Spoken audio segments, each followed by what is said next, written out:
Citizens, greetings. Welcome to SEAA-Sons. SEAA-Sons stands for Southeast Asian American Sons. This show explores the experiences of Southeast Asian Americans through the lens of two Southeast Asian American sons.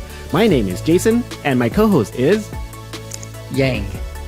Hey Yang, welcome to another episode. We're recording this now in August, so right now, at least for me, my current update is I finished my summer semester, so that was exciting, but I'm curious what you're up to. Yeah, so, it's the beginning of August. My kids are going to start school soon. I think it's actually next week. And then I start teaching a week after they do. So we're going to get back into the normal routine of a academic school schedule. We are talking about the Lao American experience. And so, this is actually relevant to our podcast. My kids, my daughter and son, who are 6 and 7 now, they were recently at a Lao Arts and Cultural Camp here in Merced, California. So they spent 4 days at the local Boys and Girls Club learning about Lao arts and culture. They learned how to play different instruments. They learned some Lao dances as well. Unfortunately, my kids were not able to stay for the performance that happened recently this past weekend. We had a family trip, and so they had to miss the performance. But I got a chance to also, on their last day there, I got a chance to watch them perform. I think it was one of those like happy birthday song or I love you, you love me song with the Lao instrument. And so that was great to see. They had a great time. Sometimes summer camps can be a little bit boring for kids because they're doing the same thing over and over again. And both of my kids really enjoy being at the cultural camp. One of the music teacher, he's actually from Laos. He's Hmong. And so that just kind of points to the overlap between Hmong and Lao culture and history that we'll get a chance to talk about in our podcast today. So that's what I've been up to for this past week is just helping my kids with the Lao Arts and Culture Camp. And we have a local organization here in Merced that puts it on free of charge to any youth age 18 and under. So I think it happens every year. So very excited. I think my kids are looking forward to it in the future years as well. That's great to hear. I mean, being able to connect with culture, especially in a tucked away area like Merced. So that's a great opportunity. Great. So we are going from the sea to the ocean, a Lao ocean. So as mentioned, today's episode is about the Lao group. So the main ethnic group that makes up the Lao population. So the way we're exploring it today is through a film called The Betrayal. It also has the Lao title. I'll try to pronounce it. Nerakun. So that should translate to betrayal in Lao.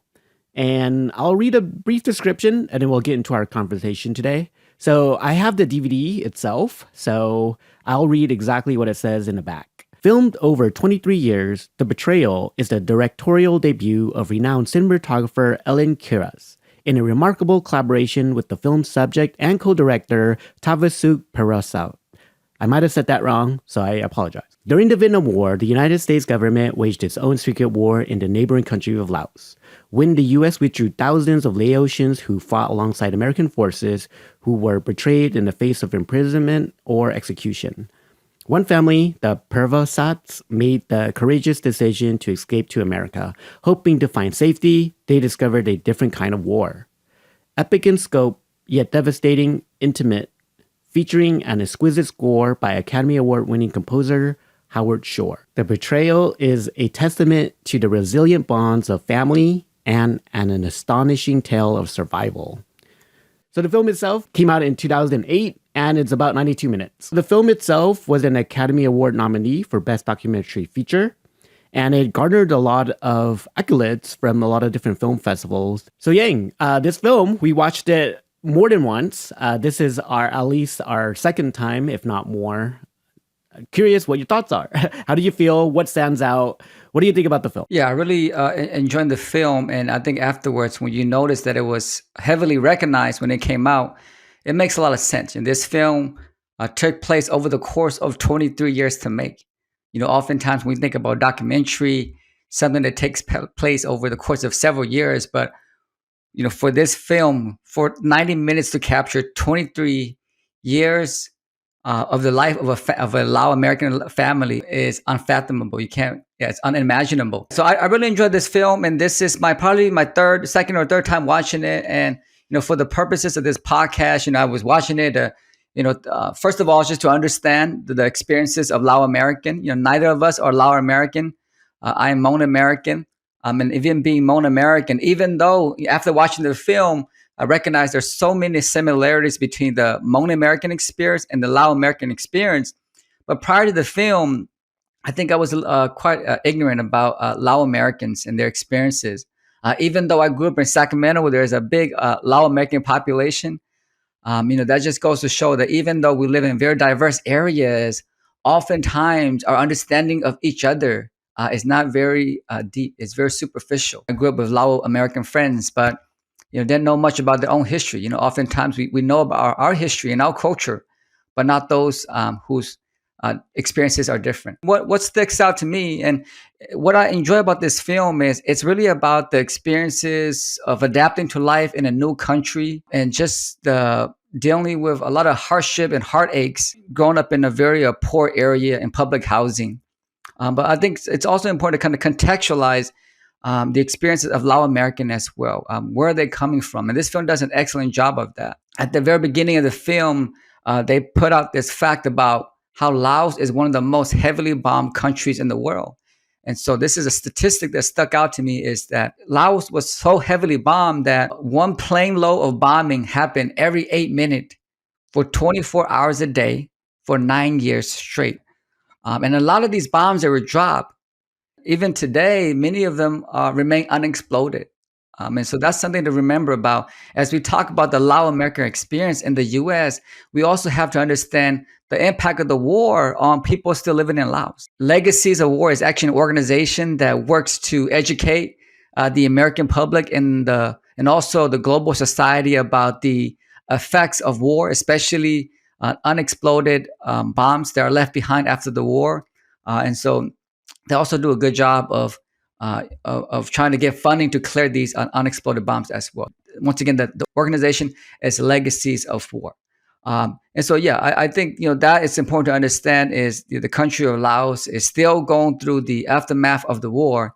And then this film does an excellent job of, walking us through the difficulties of life in America and just the difficulty of trying to find recognition. So one of the things I want to talk about for today's podcast is the title of the movie, The Betrayal. So as I mentioned before, this film, I think is very comprehensive in that it talks about the history of Lao Americans. So it's not just about what's happening in America, but it's also how life was like prior to the war, because you get the different perspective. That the main character, of course, is Tavisuk, but his mother is also playing a prominent role in the film as well. We get to hear her voice. She talks about her experience before the war, during the war, and just her aspirations and concerns for her children as they grew up in a society, in a place where there's so much violence and there's so much change going on. I'm curious, what did you think about the title? Because I have a couple of thoughts about what this title actually refers to in the film. It is an interesting title because if I just heard about it, I wouldn't have guessed it's about a Lao family in the US. So I think it is very important that they chose a title that made a lot of sense to them. So for me, Betrayal, it could be the government's perspective of a people, but for the most part, that's not really what it means, although it can include that. But what it actually means then, especially as the title in Lao too, Nerakun, would have been more about how these people participated in the secret war during the Vietnam War and were left to fend for themselves. So I think we get a lot of references to that. And for the most part, I think that's more of the definition that we're aiming for. Yeah, I would say so. I think the title, The Betrayal, it's like a running theme throughout the course of the film. Lao Americans are often an invisible group. Very few people know about Lao Americans. Even Tavisuk talks about the film where, people are calling him these different Asian groups' names or derogatory terms, but he's Lao American. No one knows about that. And so part of his purpose in telling this story and using this documentary to tell about his family story is really to put the spotlight on the Lao American experience, about how they came to this country. A lot of the Lao refugees were actually recruited by the CIA to fight on behalf of the America to stop the infiltration of communism into Laos. And so in the film, they talk about the promises that were made to Lao soldiers who fought on behalf of the Americans, and that if they were to lose the war, that the Americans would take care of them. And that's one of the first references to betrayal, is that these promises were made, and once the U.S. decided to pull out of Laos, these refugees were often left on their own to fend for themselves. And then once they came to this country, yes, of course, they were resettled into America. But just like other Southeast Asian refugees, they were resettled into some of the poorest areas in America. And so Tavis Silk and his family were resettled into Brooklyn, New York, into public housing. The first apartment that they were resettled into was a 2-bedroom apartment that already had a Vietnamese family and a Cambodian family. And so his family of, I think, at least 7 were forced to live into this cramped housing situation. And so it makes you, wonder just how difficult it is for refugees to come to America and be put in situations like this. In public housing is often not the best place for any refugees to experience what it means to be an American. And so because of that, the film talks about the challenges of growing up as children. And so there's a lot of crime and violence with Asian gangs throughout the course of the film. And so you definitely see just the difficulties that young children, young adults have with trying to acclimate to life in America, and then trying to have to deal with all these troubling trends of gang and violence. And so those are kind of things that stuck out to me. The other thing that stuck out to me was just the responsibility of Tavis Suk, who's the main character in the film. He's the oldest son, and so he bears that responsibility to take care of his younger siblings. And so you feel the kind of the pain that he has to carry with trying to keep his siblings safe. And that often means that he has to try to impose control over their actions and behaviors.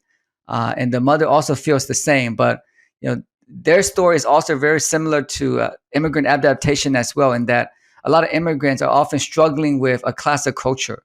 They have specific values, especially respect of elders, respect of those who are much older than you. And so from one end, you see like Tavis Suk and his mother talking about, these kids are disobedient. They're not listening. They're doing things that we don't approve of. And then there's also a gender aspect as well, because here you see the Tavis Suk and his mother talking about disobedience, and you feel for them. And then, right after their conversation, you see the perspectives of the daughters who are often being restricted. And so they talk about, yes, I want to do these things, but my parents and my brother don't allow me to do so. So there we see a lot of just a class of culture as well. On that point, I do want to bring up the idea that one of the elders in the film, at one point, they were talking about America is hell on earth. So I thought that was quite a figure of speech, because a lot of times we talk about the American dream and what that is. And then suddenly we get this idea that America is hell on earth, especially because they escaped another hell, you could say, during the Vietnam War. So I think that puts it in perspective that these elders that came from a war-torn country is saying that about the country now they're resettling in. So I think what that point makes for me is that they see how they really don't fit in here, or they're not welcomed here, and how tough it is to be here, even though they belong here in a sense that they did their time, let's say. They followed through with what they were agreed to during the Vietnam War, but now the way they're being treated isn't in a way that is the way they would have expected, or they aren't able to maintain their own traditions or culture because it's really being torn apart here in the U.S. Yeah, and I think that kind of follows some of the aspirations that they had. Like prior to coming to America, a lot of the elders saw America as a safe haven. Like this is the promised land. This feels like heaven because of the popular portrayal. So even though they're in Laos, they often hear about what America is like. And then to come to America and recognize how difficult it is, it's just as difficult as what life was like during the war, perhaps even more difficult. And so I think that comment references that that point about how they're put into situations where they've lost hope. You definitely see that the depression, the anxiety on the elders, just always talking about their inability to control anything that's happening around them.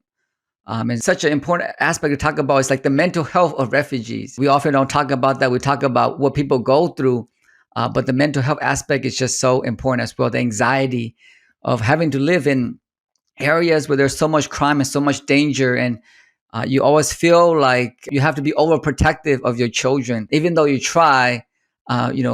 Those efforts doesn't lead to much success. And so I think that's an excellent point, just about refugees and kind of their hopes and dreams, and how they are often squashed in America because of the difficulties of living in poor communities. The other part about the poor community that you mentioned too was the gang aspect. And what might be surprising for some people, it wasn't a different race, let's say, gang. It's other Asian groups that are making up the gang. So they were talking about in the movie that the people who were committing crimes against them were VIT gangs. So it shows you that even though these groups were similar backgrounds as far as Vietnam War goes, they became fragmentalized, or they were different. They still saw each other as different, even though they came from familiar backgrounds. So same region in the world, and then placed into another region in the world. However, there isn't a coalition necessarily. They are more fragmented. This is essentially Asian versus Asian. So one group versus another. So this could have been either just a survival mechanism, being in a poor area where they just had to fend for themselves, or it was just a matter of residual animosity from the home country to begin with. It could be both. However, youth tend to make up gangs more. So in this regard, it most likely would have been their poverty status that led them to this path of crime. Yeah, that's a good way of thinking about it. What's leading gangs from different ethnic groups to terrorize other ethnic groups? They're all Southeast Asian refugees. Is it because of the pre-existing animosity from the homeland? And if that's the case, then we should see like parents hating upon each other, because that's where the animosity comes from. But these are young people. They grew up in America. They don't have that sort of knowledge or that sort of animosity that carried over from the previous country. I think for me as a sociologist, people are often a result of their environment. And so if you put people in poor areas where there's a lot of violence, people are going to have to adapt it to survive. And oftentimes that means you also have to be violent yourself. You always have, for protection. Gangs, for a lot of Southeast Asian gangs often start off as a way to ensure protection from like outside groups, from like non-Asian harassment. But as they form and as they continue, it's no longer about protecting against other outside forces, but now it's much more about using that power, using that influence to control, to harass people within your local area. This notion of gangs didn't exist in the previous country. And so a lot of parents, I grew up in Sacramento. I'm not sure what your experience is like, but just like other Southeast Asian refugees, there's a lot of gangs. And parents had no idea that their son was in a gang. They thought their sons were just out there hanging out with their buddies. And then before you know it, somebody's a victim and somebody's a suspect. And that's often like the first time that the parents learn that their kids are involved in a gang. So I think gangs are a creation of American society.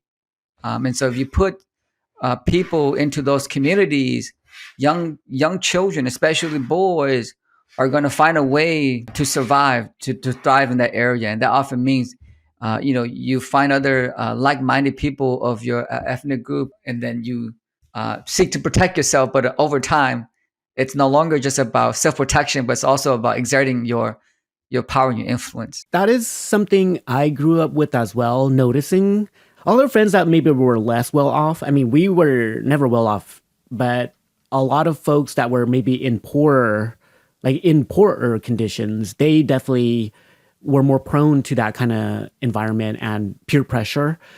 First, it was about protection, just your group against another group. The other aspect, though, was a isolation factor. A lot of times, refugee parents are suffering from trauma, but they also don't understand this country. So there's a disconnect between their generation and the generation that was either came here as young children or born and raised here. So they don't understand the world the same as their parents. So there's a disconnect between their offspring and the parents. So when your children can't talk to the parents about growing up here or their problems, a lot of parents might shut down the children. It's like, well, you don't even know what hardship is. And to a degree, they're correct. They're going through a war-torn country. But it's kind of relative. The idea that their children are going up through violence and impoverished. So they're suffering too, just in a different degree. So because of that kind of perspective, these people are looking for family outside of the family. So when other people say they're, like brothers or blood brothers or welcoming them or accepting them just for who they are, they would gravitate to that. And maybe it's just a way of being accepted and that's it. But it's a slippery slope because as we see, it leads to violence and crime and other factors that create a record for you that you may have to pay for later as well. We definitely see this class of culture in the film between the elders, but just older siblings and younger siblings where, Tavisuk is the main character and he and his mothers are always talking, his mother are always talking about these kids are not listening. Like they're doing things opposite of what we say. We tell them not to do certain things and they still do that. It's like dating. They had a issue with one of the younger sister dating somebody that they thought was involving gangs. But that just goes to show that, I think that parents want their kids to understand the sacrifices that it took for the family to get to America, like the life during wartime Laos. But then the parents don't appreciate the difficulties that the children are going through in an environment where there's so much crime and violence, and people are seeking a sense of belonging. And so in that situation, it seems like, both feel like their experience is being ignored. And so that's very true because, the young kids, the parents don't know about their own experience. And then for the parents, the kids don't know about their own sacrifices. And so I think this is the issue of a loss of an identity. It's not understanding who you are, who your people are, because there's so much stress and anxiety in that specific environment. So this film is mostly serious, really, really serious. But there's moments of humor. The part that I found the most funny was when they said when they left Thailand, where they were sponsored as refugees and came to the U.S., Tavisuk said they thought they boarded the wrong plane. Because when they were driving from the airport to where they were living, all they saw were black people. So they thought they landed in Africa, which was hilarious, but it kind of not because it's funny because it's like where they were was a concentration of certain people that were occupying in the space that was almost designated for them. So that's the kindest way I could put it. But they were essentially what you might say were in the projects or in a ghetto. And because they moved from one, let's say, ghetto that is refugee camps to another, this wasn't their perspective of America. This isn't what they thought of. They thought of America as a certain way, but because they landed somewhere and were going somewhere that looked different from that, they were like, well, this obviously is not the right place. So it was a funny moment. And I thought it's a culture shock and a reality bites. So that was a funny moment. Yeah, because that's the reality of America is, you get these popular perceptions of what America is like. The American life is what you get through movies and films. And then they get to America, and this is also the reality of America is that, white people live in different areas. They live in better neighborhoods, better communities.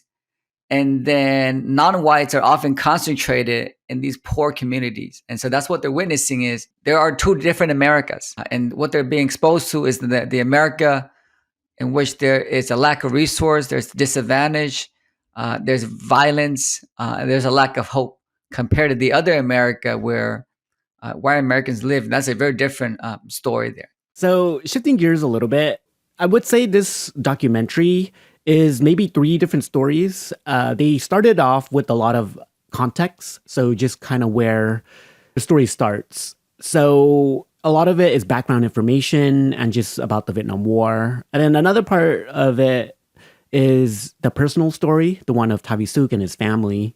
And then I would say a third arc is eventually kind of either reconciliation or maybe a coming to terms. So because the film itself does take a span of 23 years, it allows a development of that kind of story, a personal story to, you see Tavi Suk as, let's say, maybe a teenager or like a really young adult and then growing up into adulthood. So it's a very intimate portrait because you get a lot of access to the family and, you know, their communities and people. So with that regard, I would like to talk about the technique of filming. What that encompasses is just the way they shot footage or used footage, but also the way the people are also active in the documentary. It's not just an observation of a family. A lot of times documentaries are made in a sense that it should be unbiased, which this documentary does do, but at the same time, it does come from a perspective.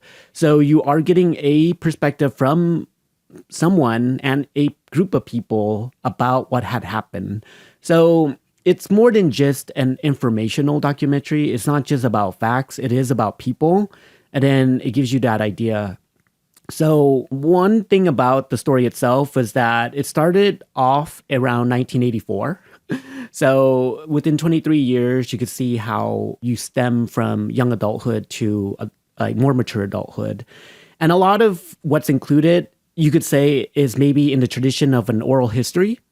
So you do get information from people about traditions and culture along with their tragic experience. A lot of stories are embedded in, so like different mythologies and things like that. So outside of just tragedy, you also hear a little bit more about the culture through stories.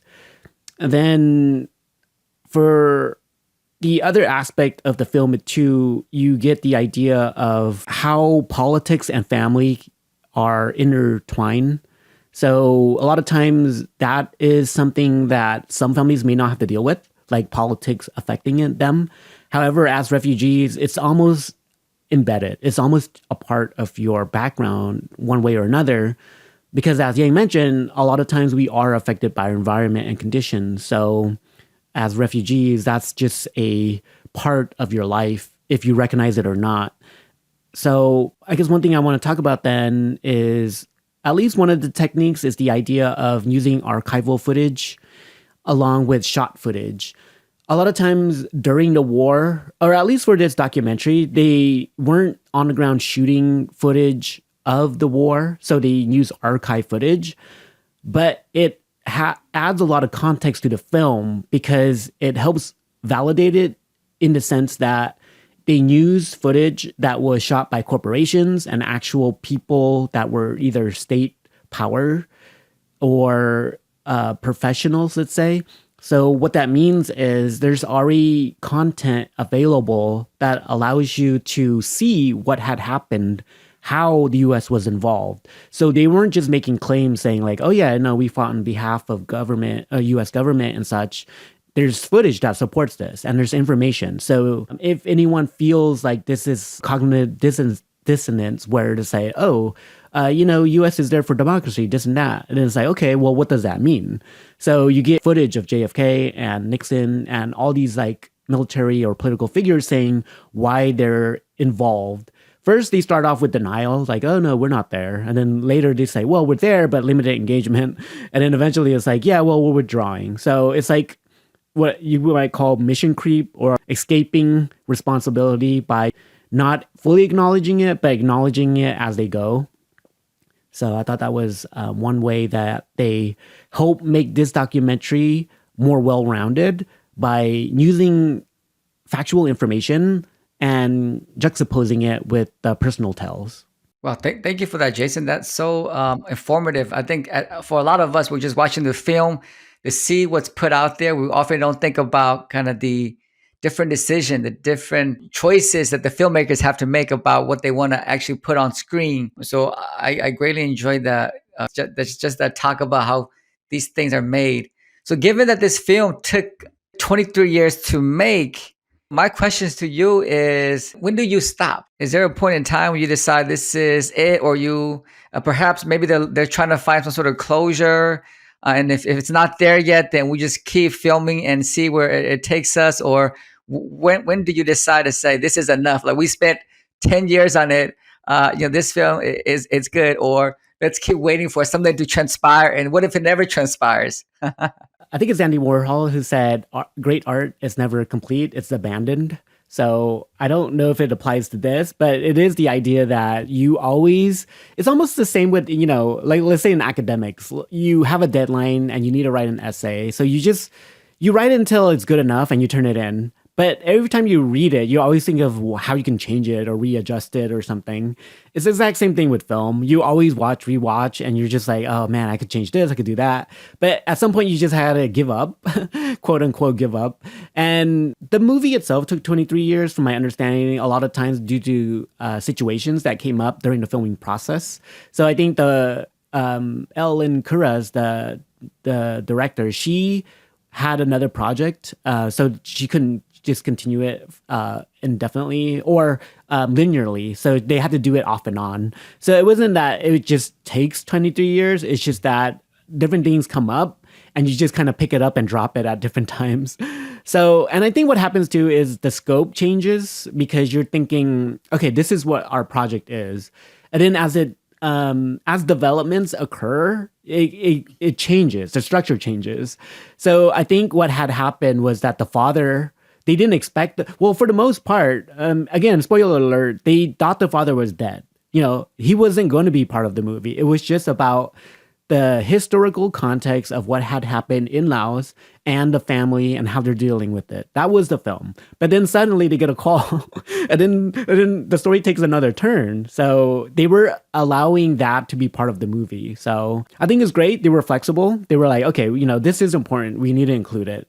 And it's unique because I don't think people have the patience or ability to do a movie like this. So the fact that they were able to do it, I think it creates something that's very special that allows other people to now understand the long-term effects of how a tragic incident had occurred and the end result of it. Yeah, I think the father's story is a story of two tragic endings. The father was arrested in Laos, and so, once the communists took over Laos, and so the family thought he was dead, and then they find out many years later they get a phone call, and he says he's in the U.S. He's going to come visit them, and that was one of the point in the movie where I feel like it really brought the family together. I mean, throughout the film, we see that there's so much disagreement, especially between, on one side you have Tavisuk and the mother, and then on the other side you have the rest of the children. And it seems like there's a clash there between what the values are, what each person should do. And then the father inserts himself into the film, into their lives, and it brings the family together. Everyone is huddled around the phone, listening to the father. And then when the father actually comes to visit, the father and the mother has a meal, and the kids are all sitting around just watching them having a conversation and eating. And there's so much hope there. And I just feel like throughout the film, it just seems like there wasn't a lot of hope. People are often talking about just the dangerous situation, just the lack of cohesion within the family. And then the father comes into their lives, and it seems like, there's hope now. Everyone is going to be together again. The father is going to take over his responsibility, and Tavisuk now can go back to being a young adult and not feel like he has to be a parent of the household. And then we get this other side of the story where the father came to the U.S., but he has his own family that lives in Florida. And so the film takes place in Brooklyn, but the father is married to someone else who lives in Florida. He has several kids of his own already. And he goes back to Florida. He's there to see his kids in Brooklyn, but he goes back to Florida, and it breaks everybody's heart. Yeah. And so the mother goes into a depressive state, and all the children now have left home. They ran away from home.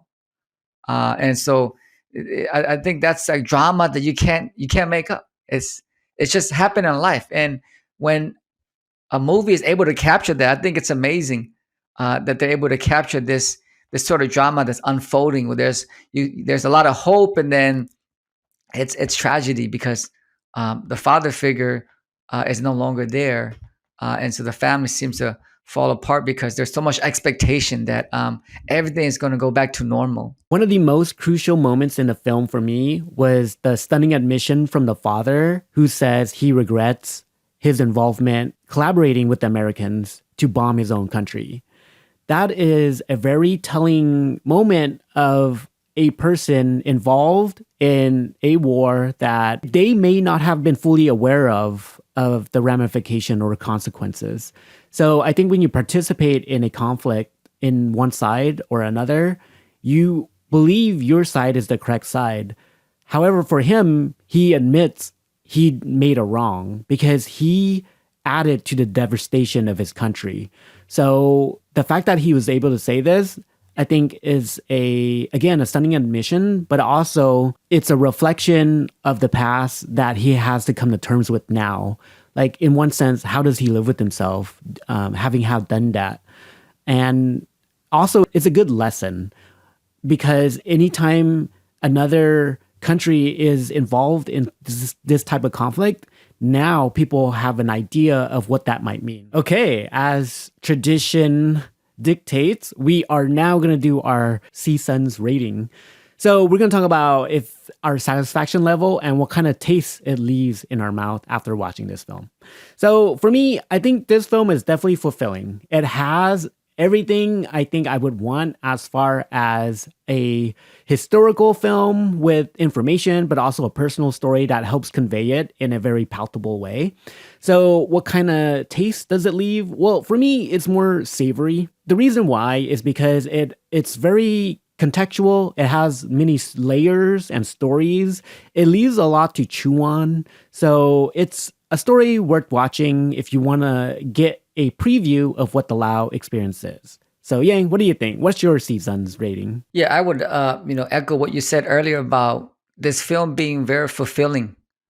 We've watched the film in the past before, aka Don Bonus. This is a little bit different. I mean, I think it's different in a good way, in the sense that it adds context. The history of a group of people is so essential to understanding their experiences in the U.S. And this film, those archival footage that you mentioned previously, play an integral role in helping us understand who Lao people are, and to give us a better sense of their adjustment in the U.S. I would say this leaves a bitter taste in my mouth, in the sense that you just see the difficulties that refugees had to endure when they came to the U.S. Living in public housing, having to deal with so much gang and violence, and maybe the film didn't choose to explore this, or maybe there was no support. I'd be interested in kind of the sort of institutional support that was available to refugees.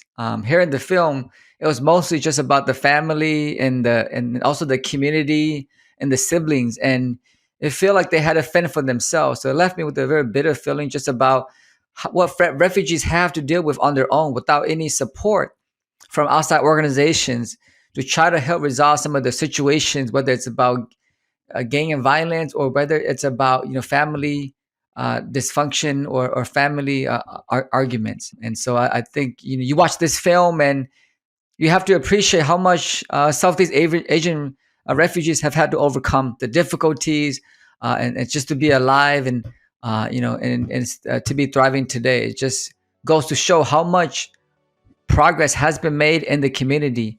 Great. So that wraps up our latest episode of SEAA-Sons. This was our review of The Betrayal. Came out in 2008. So based on what we have said, see if it's worth watching on your end. I think on my end, think it's a lot of information. So hopefully what we have talked about gives you a good idea of not just the experience of Lao people, but also how it can be conveyed in a film format. So that concludes this episode. Everyone, as usual, look forward to our next episode. So until then, see you next time.